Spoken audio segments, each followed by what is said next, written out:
Halo semuanya, dalam video ini saya ingin memberikan sedikit edukasi dan sharing seputar asuransi, di mana asuransi memang sudah merupakan suatu kebutuhan bagi kita sebagai masyarakat modern saat ini. Jangan lupa untuk di-subscribe dan bunyikan loncengnya agar tetap bisa mendapatkan video-video terupdate dari channel ini. Kali ini saya ingin sharing beberapa tipe orang yang merasa tidak membutuhkan asuransi. Siapa aja sih? Yang pertama BTS, belum ada tanggungan atau masih single. Orang-orang dengan tipikal ini biasanya malah menganggap asuransi itu adalah suatu beban dan belum siap untuk menanggung beban ini. Padahal seperti yang kita ketahui bersama, bahwa fungsi dari asuransi itu adalah proteksi terhadap aset-aset kita. Sehingga ketika terjadi resiko, maka kita tidak akan kehilangan aset kita secara drastis ataupun kehilangan income. Adapun jenis asuransi yang cocok untuk diambil oleh orang yang tipikal BTS ini adalah asuransi jiwa. Sebenarnya biarpun masih single dan belum mempunyai tanggungan, manfaat dari asuransi jiwa ini bisa diwariskan kepada orang tua ataupun saudara. Kemudian asuransi kesehatan. Manfaat dari asuransi kesehatan ini adalah untuk memproteksi finansial kita. Andai kata terjadi resiko sakit, maka kita tidak perlu untuk membayar biaya rumah sakit. Di mana kita juga tahu bahwasanya biaya rumah sakit itu mahal. Semua biaya yang terjadi di rumah sakit ditambah biaya rawat jalan sebelum dan sesudah rawat inap itu ditanggung oleh perusahaan asuransi. Jadi, finansial kita tidak terganggu dengan terjadinya resiko sakit. Yang terakhir adalah asuransi penyakit kritis. Asuransi penyakit kritis itu adalah pengalihan resiko apabila kita terkena penyakit kritis. Seperti yang kita ketahui bersama, bahwasannya apabila kita terkena penyakit kritis, maka biaya yang dikeluarkan sangatlah besar. Dan kemungkinan kita tidak akan bisa mendapatkan income lagi untuk membiayai kebutuhan hidup sehari-hari. Disinilah pentingnya kalau kita mempunyai asuransi penyakit kritis, di mana perusahaan asuransi akan memberikan santunan kepada kita agar kehidupan kita tidak terganggu dan terproteksi secara finansial. Tipe yang kedua adalah Astor, asuransi dari kantor. Pada umumnya, kita sebagai karyawan itu diberikan asuransi oleh perusahaan di mana kita bekerja.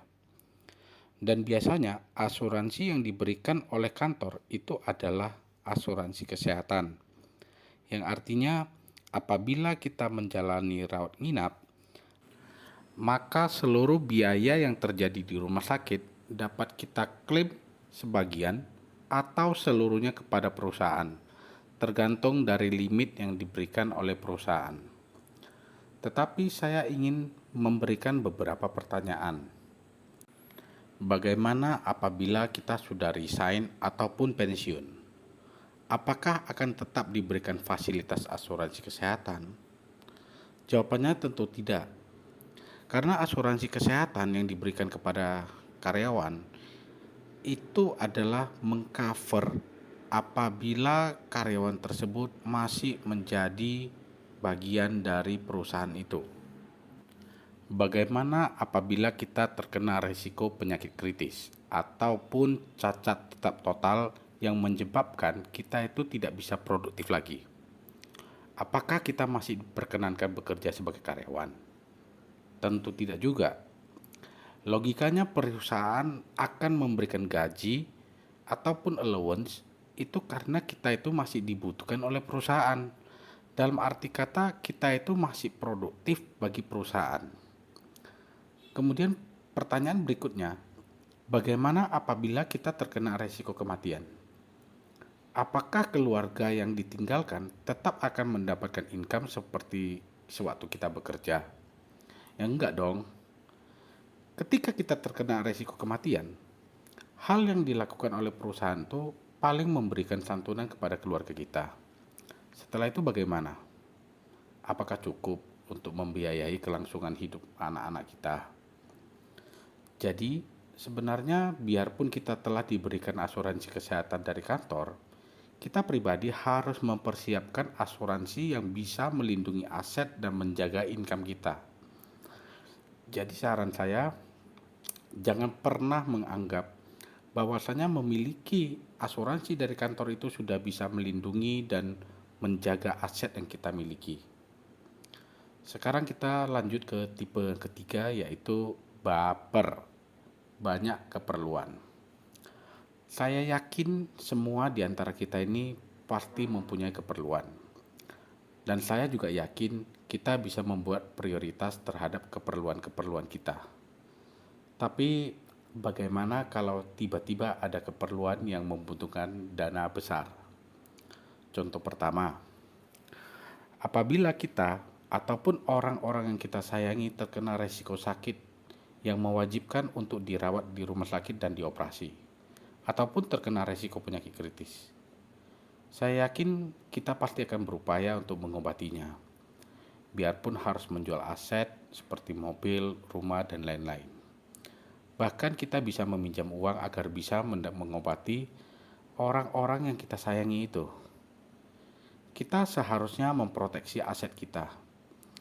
Kita cuma cukup memiliki asuransi kesehatan untuk diri kita dan orang-orang yang kita sayangi. Dengan memiliki asuransi kesehatan, maka kita tidak perlu mengeluarkan biaya apapun apabila resiko sakit terkena pada kita dan orang-orang yang kita sayangi. Karena semua biaya tersebut sudah dialihkan kepada perusahaan asuransi. Contoh kedua, apabila kita terkena resiko kematian, bagaimana dengan keperluan-keperluan orang yang kita sayangi? Bagaimana dengan cita-cita buah hati kita? Apakah mereka siap secara finansial? Sebenarnya kedua contoh yang saya berikan tadi itu bisa kita hindari apabila kita menjadikan asuransi adalah prioritas keperluan. Dan untuk zaman modern saat ini, asuransi merupakan salah satu keperluan yang penting untuk melindungi aset dan income kita. Kita lanjut ke tipe keempat, MMS, masih muda dan sehat. Sebagian dari kita masih enggan untuk memiliki asuransi karena mereka merasa masih muda dan merasa tidak akan terkena resiko sakit. Di video saya sebelumnya yang mengenai life stages, sudah saya jelaskan bahwasanya resiko-resiko kehidupan ini bisa terjadi kapan saja dan di mana saja, tanpa melihat umur dan gender. Sebenarnya, gampang nggak sih untuk memiliki asuransi? Jawabannya ya dan tidak. Selama ini, mungkin kita merasa gampang untuk memiliki asuransi. Tapi, tahu nggak kenapa kita gampang untuk memiliki asuransi? Jawabannya adalah kita masih sehat. Karena dalam proses untuk memiliki asuransi, perusahaan asuransi akan memberikan yang namanya SPAJ atau singkatan dari Surat Permintaan Asuransi Jiwa. Artinya kita yang mengajukan. Perusahaan asuransi akan menilai apakah kita layak untuk di-cover atau tidak. Dan tentu saja perusahaan asuransi hanya menerima calon nasabah yang masih dalam kondisi sehat. Terus bagaimana dengan calon nasabah yang kurang sehat?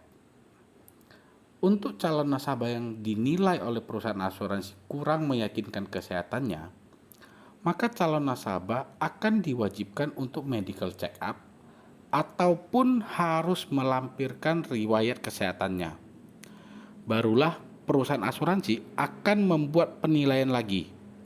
Mungkin calon nasabah tersebut akan diterima oleh perusahaan asuransi dengan persyaratan-persyaratan tertentu. Atau bisa jadi pengajuan asuransi calon nasabah tersebut ditolak oleh perusahaan asuransi. Saya beberapa kali mendapatkan case yang seperti ini. di mana perusahaan asuransi menolak pengajuan dari calon nasabah karena kondisi kesehatan calon nasabah yang kurang sehat. Makanya saya selalu menganjurkan kepada masyarakat modern untuk memiliki asuransi ketika masih sehat. Karena tidak ada lagi perusahaan asuransi yang akan menerima kita ketika kita sudah sakit. Belilah asuransi kesehatan ketika Anda tidak menginginkannya. Karena mungkin saja Anda tidak akan bisa memiliki asuransi kesehatan ketika Anda membutuhkannya. Saya akan melanjutkan tipe-tipe orang yang merasa tidak membutuhkan asuransi di video berikutnya. Silakan memberikan komentar ataupun pertanyaan seputar video ini. Anda juga bisa memfollow Instagram @rudi.pfc untuk konsultasi seputar asuransi. Mari kita memahami asuransi yang telah menjadi kebutuhan dalam kehidupan masyarakat modern saat ini. Stay safe, stay healthy, and protect your asset.